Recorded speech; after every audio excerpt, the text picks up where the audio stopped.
Hi, Scott Machine Gun Dad. Welcome back to the channel. As you can see, I was outside. This is I have this gun on the wall.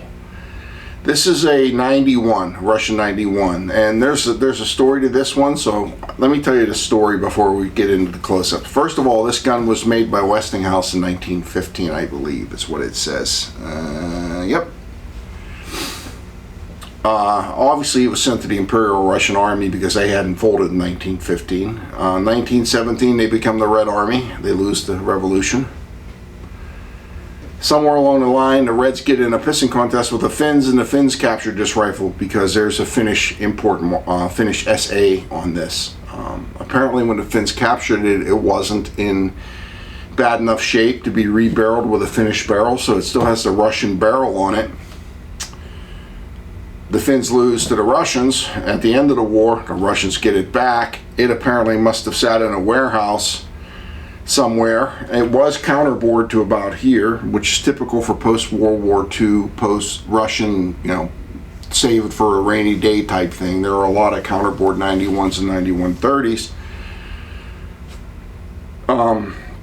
And then somewhere along the line it gets imported. Now I originally didn't think this was an import because I'm looking on the receiver for an import mark and there isn't any. Well, where's the import mark on this one?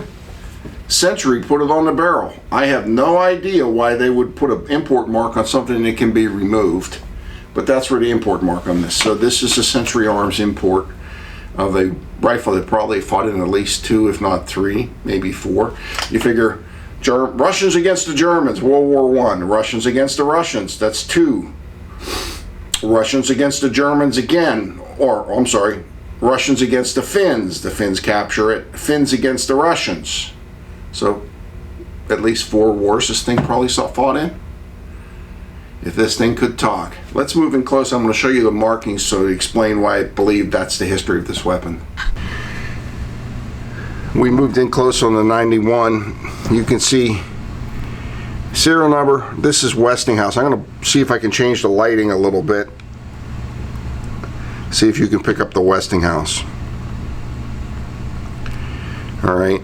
You'll see. I don't see any Russian World War communist proof marks like a star. I don't know if this is an imperial proof mark or a manufacturer's mark, but if I spin it sideways, you'll see the Finnish SA mark right here. Can you pick that up? And there's another proof mark here. Now, also, if we zoom out just a little bit, you'll see it still has the World War I site in Arshins, whatever the hell Arshins is.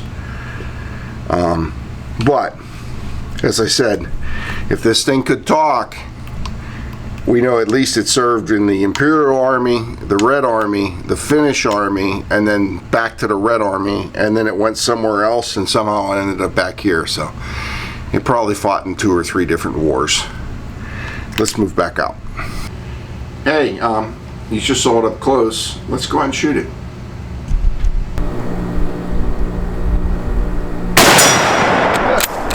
Good hit.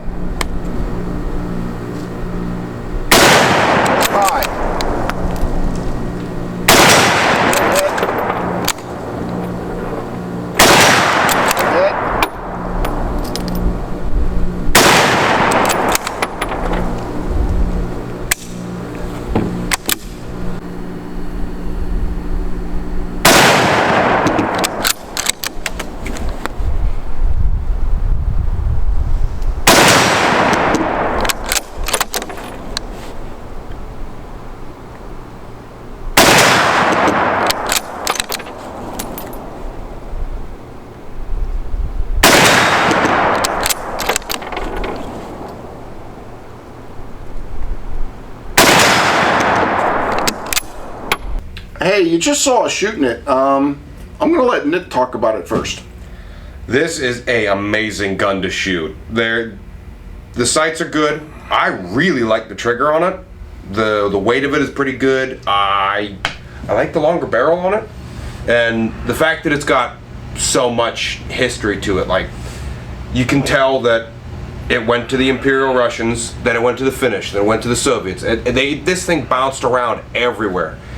and then it got imported here for us to purchase, take a look at, and yeah, it was a very fun shoot. It didn't recoil as bad as I thought it would, considering it's 7.62 by 54R. Then again, it is a longer barrel. It is considerably heavier than the other Mosin we fired today. So, really neat piece of history and really fun to shoot.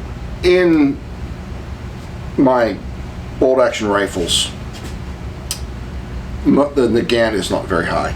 I think the Nagant is clunky. It's very functional but clunky.